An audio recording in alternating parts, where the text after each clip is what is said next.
the Trinity and Creation. Ngayon po ang ating pag-aaralan ay tungkol sa Genesis chapter 1, verse 1 to 3. At buksan po natin ang ating puso at isip sa magandang salita ng Diyos. Sinasabi dito na, in the beginning, God created the heavens and the earth. Now the earth was formless and empty. Darkness was over the surface of the deep, and the Spirit of God was hovering over the waters. And God said, let there be light, and there was light. Or sa Tagalog, nang pasimula, nilikha ng Diyos ang langit at ang lupa.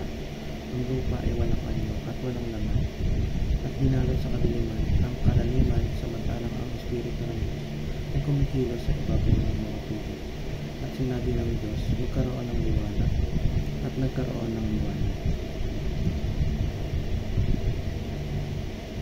Tinatalakay sa verse kung paano ginawa ng Diyos ang langit at lupa. Sinaad din dito na ang Diyos ang may gawa ng lahat at makapangyarihan niya sapagkat gamit lamang ang mga salita ay nagkatotoo. Nang sinabi niya magkaroon ng liwanag ay nagkaroon ng liwanag. Teaching number 1. The Father created all things. Lahat ng makikita at nararamdaman natin ay ginawa ng Panginoon. From the water that we drink, the air we breathe, lahat yan ang Diyos ang meron. Ang tinutukoy natin dito ay ang Ama. Teaching number 2. Jesus was the agent of creation. Ang Panginoon naman natin na si Jesus Christ ang naging agent ng paglikha sa atin. Siya ang naging halimbawa sa sanlibutan upang malaman natin kung sino ang dapat tularan.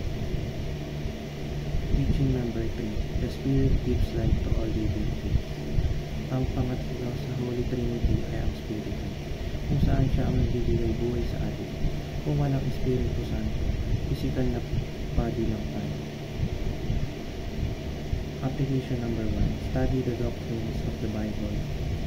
Mahalagang pagbulay-bulayan natin ang bawat salita na naririnig, nababasa at makikita natin mula sa Bible. Dahil kung babasahin lang natin ay mahirap talaga itong intindihin, lalo na kung hindi tayo posibleng maintindihan ito. Application number 2. Learn to explain the difficult teachings of the Bible. Upang malaman natin ang mga katuruan sa Biblia ay pag-aralan natin ito ng sa gayon ay may apply natin sa ating buhay. Application number 2. Understand why you believe what you believe. Mahalaga na alam natin ang Bible upang malaman natin bakit nga ba tayo dapat maniwala sa Kanya at paano nga ba siya kumikilos sa buhay natin.